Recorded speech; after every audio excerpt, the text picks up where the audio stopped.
Good afternoon, everyone, and welcome to our Fridays with Friends. I'm Alicia Herwood, the Chief of Operations at Coast to Coast Legal Aid, and I am happy today to have members from the Broward County Walk to End Alzheimer's. And I have Allie Russo, Director of Walk, Broward County Walk to End Alzheimer's, and Aaron Weiss, attorney at Legal Aid Service of Broward County, and volunteer and committee member of the Broward Walk to End Alzheimer's. So I thank you both for joining me today for Fridays with Friends. I really appreciate it. Thank you for having us. Yeah. We're excited to be here. Thank you. Very good. And we have this month on Coast to Coast on our Facebook page, we have dedicated the month to End Alzheimer's for World Alzheimer's Awareness Month. So this is really timely to fit all of this in. I'm going to start with you, Allie. If you could just tell us a little bit more about the walk. Okay, so good afternoon, everybody. Like Alicia said, my name is Allie. I work with the Alzheimer's Association here at the Southeast Florida chapter. So excited to be here with you guys. We are here to talk about this year's Broward Walk to End Alzheimer's, but I did also want to mention that we do have other walks in other areas. So if you guys are interested in attending, we have one in Boca, we have one West Palm Beach, and we also have a Miami walk. Now we're talking a little bit about the Broward Walk because Aaron is on our Broward Walk committee. So this year we'll talk a little further about the changes that are going to be taking place with Walk, but it's really a great event. It's an event for our Alzheimer's community. We raise funds for research and the programs and services that are provided out to the community. So we're excited about this year's teams and sponsors that are going to be participating in this year's event on November 21st. Oh, and can you tell us a little more about some of the changes because of coronavirus? Yeah, so unfortunately this year, because of COVID-19, we will not be meeting in person. So we won't have a big gathering like we have in the past, but we still want to make it an impactful event this year.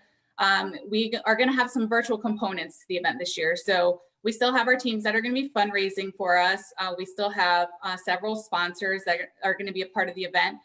But there is going to be what's called the main stage, which is going to be our virtual component.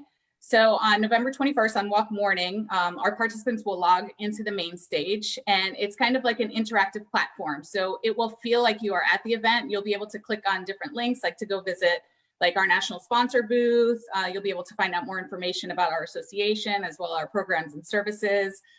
We'll have information about some of our top fundraising teams, and we'll also have an opening ceremonies with our local 10, Christy Kruger from WPLG.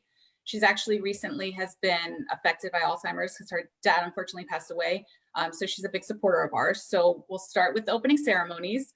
Then we encourage our walkers and participants to go out in their community, whoever they feel safe with, to go out and to do the walk on their own.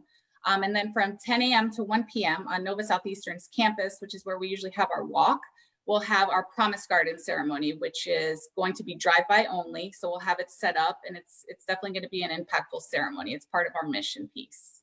Oh, okay. Wow, that's a lot. And it sounds still interactive for people that are going to participate the way you described it. Definitely, definitely. Everybody will still be able to share their pictures. We're encouraging pictures and videos. We have our Broward Facebook page that we would love for you guys to upload all your pictures and share those on Walk Morning with us.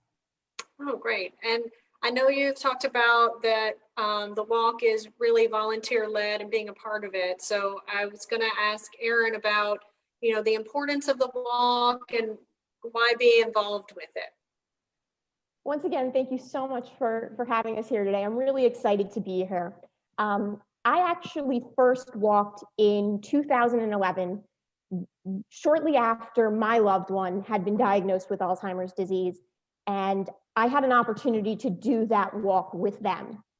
And now 9 years later, I feel so humbled and grateful to still be a part of the Alzheimer's Association and still participating with the Broward Walk, now as a committee member of the Walk Planning Committee. And because I have a personal connection to Alzheimer's disease, I've seen how devastating this can be for the individual who has Alzheimer's as well as their loved ones who participate in their care. And when you think about how widespread Alzheimer's disease is and how many people are impacted, it's just staggering when you look at some of the figures. there are more than 5 million Americans who are living with Alzheimer's disease, and approximately 16 million Americans provide unpaid care for people with Alzheimer's disease. I think I actually read somewhere recently that every 65 seconds, someone in the US develops Alzheimer's disease. So when you consider these numbers, and there's so much more to the story than just the numbers, but when you look at how many people are affected, you realize how important the walk is and how important the mission of the Alzheimer's Association is. I feel like the walk creates such an incredible community. And more importantly, it also helps promote awareness. These are such challenging times. And even without COVID, Alzheimer's is so challenging for persons who are diagnosed as well as their loved ones. And then you add on the complexities of COVID-19 and you realize how it's been a really hard year. And I think this walk and all of the different components and the fact that it's still going to be an interactive experience, it really engenders hope. And I'm so lucky to be a part of this, and I'm really looking forward to this year. Yeah. And what you were saying about it is that, you know, it's the person who has Alzheimer's is one piece of it, but also the caregivers, you know, and the loss that kind of goes along with that. I think that's an important part to it that we recognize with it as well, for the people that are going through it with their family member and the difficulties that come with that. So I love when you speak about it, because you talk about how it connects you with the community and how it connects you, you know, with your loved ones and like that whole part of it. So I think that really that's such a special part of the walk, and everything that the Alzheimer's Association does. So I just, it's very special here for it. And I know Allie mentioned the date, but Erin, can you give us a reminder on the date for it? Absolutely. The Broward Walk is happening this year on Saturday, November 21st. Okay. And there's going to be a link for it. We can put in the comments for everybody. Absolutely. Absolutely. We can put a link in the comments. Allie, I don't know if you want me to do that or. Yeah. But we can add it in. That's good. Oh, you can add it? Okay. Yeah. And if you want to find out more information about the walk, perhaps other walks that may be closer to you, you can actually go to alz.org/walk. And they have all the information about the different events that are happening this year virtually. But one thing I really want to highlight, I know Allie mentioned it a little bit earlier in this conversation, one of the most iconic hallmarks of the Walk to End Alzheimer's is the Promise Garden.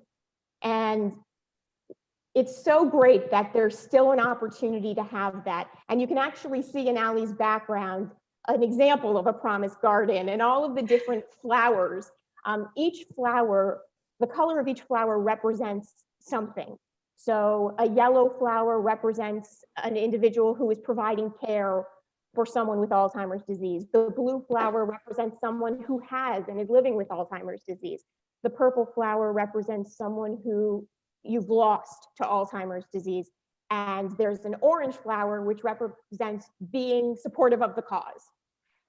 And there's also a white flower you see in the back of Allie.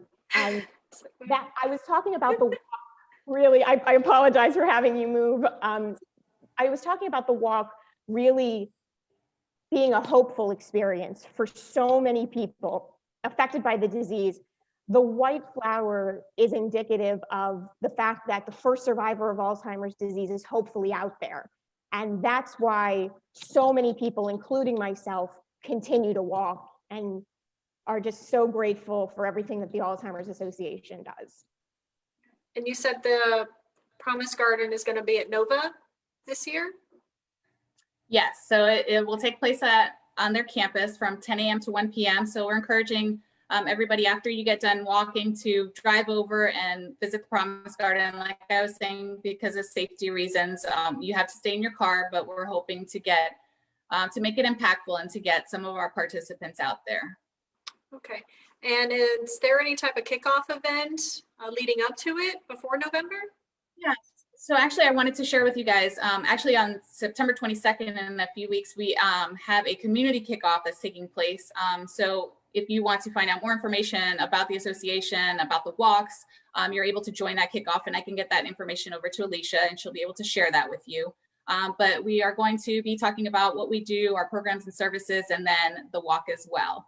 And we're, like I was telling you earlier, we have so many great programs and services, and I'm super grateful that my colleague Joe will actually be back on the 18th for Fridays with Friends, and he's going to be able to share our amazing support groups and programs and things like that that your dollars are funding. So thank you. Okay, that's great. Yes, and all month long, again, we're doing different topics that relate to Alzheimer's for it. And yes, Joe's going to be with us on that date. So yeah, if you send it over, we'll be sure that we put that on our page to let people know about the kickoff event, and the same thing with the link for the walk as we get closer to it too.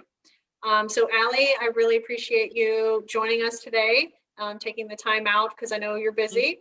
And same for you, Erin. I know you're very busy and taking your time to give us a few minutes today to join us and talk about this.